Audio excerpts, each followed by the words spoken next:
all new at 6. CBS News Miami has learned that U.S. Secretary of State Marco Rubio has asked the Trump administration to eliminate temporary protected status, known as TPS, for roughly 600,000 Venezuelans. This is according to a letter sent by the Cuban-American politician to Homeland Security Director Kristi Noem in January. CBS News Miami's Yvonne Taylor is live reporting for us from Doral. And Yvonne, where did that letter come from? Yes, Elliot and Lauren, we are told that this letter was part of the documents that the Trump administration submitted when appealing a lawsuit against Homeland Security.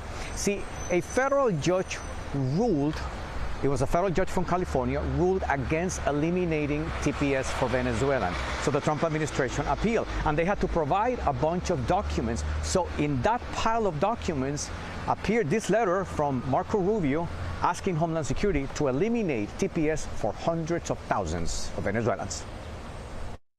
I am not surprised, but it's still painful and impactful and shocking. Adelis Ferro is a member of the Venezuelan American Caucus. It was one of the plaintiffs in a lawsuit against U.S. Homeland Security. Their goal was to allow TPS for Venezuelans to continue for 18 more months as it was approved by the Biden administration. The Trump administration appealed, and this letter signed by Marco Rubio emerged among the pile of documents submitted by the federal government, saying the U.S. Department of State has assessed that permitting nationals of Venezuela to remain temporarily in the United States under 8 U.S.C., which is TPS, is contrary to the national interest of the United States. Accordingly, I recommend that you terminate the designation of Venezuelans pursuant to TPS. Secretary Marco Rubio, former Senator Marco Rubio, former TPS for Venezuelans sponsor Marco Rubio in 2019, that he supports the courage of the Venezuelan people. Rubio asked the Biden administration in March of 2022 to extend TPS to Venezuelans in the U.S. as they were victims of Nicolás Maduro's regime. Now the letter signed January 31st, 2025 states Rubio asked to terminate TPS for 600,000 Venezuelans.